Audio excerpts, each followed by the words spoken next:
it's been very fluid in that regard, so I feel confident in that. You feel good about A couple more? Josh Downs for week 1, or is he a little? I do. I feel good with Josh, yeah. Mentally, how do you think Anthony's handling this situation?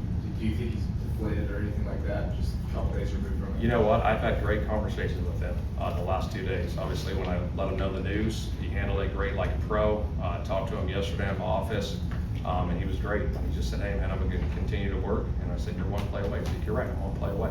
So he's been great. What do you think it shifted from he needs to play to get better, and I guess get the reps, to he needs to sit to get better?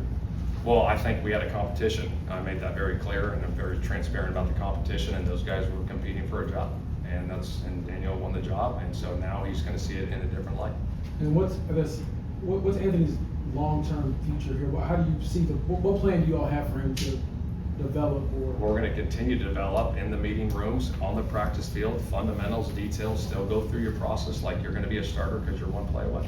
Yeah, but he's absolutely right about the little things in my game that we're trying to fix. But I think the coaching style is very similar amongst every QB. He's a quarterback coach that gets it, and like what that means, I don't really know, but like he understands how to talk to a quarterback. He understands what we see. He's not result driven, right? You make the right read, you throw a bad ball, that's one thing. You make the wrong read, throw a bad ball, that's another thing. And he understands that. So just very comfortable, relaxed.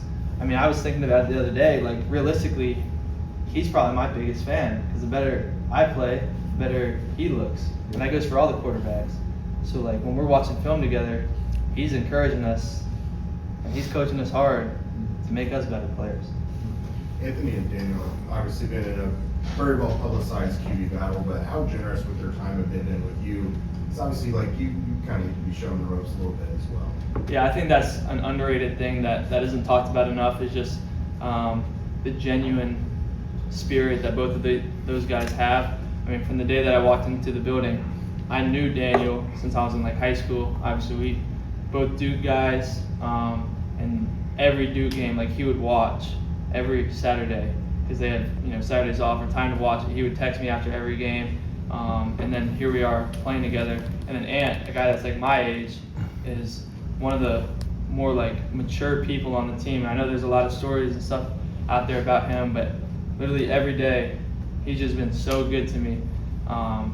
Just a genuine guy who is going to work every day. Same with Daniel. Like, if I ever have a question, they're willing to answer that immediately. And I think both of those guys are people that, I have no business answering questions, but are humble enough to maybe ask me a question. Hey, what did you guys do in college? How'd you approach this situation? What was it like playing in the national championship game? Like all these different things. And I'm just like so shocked at how invested these guys are into my time and my development while being focused on the quarterback competition themselves.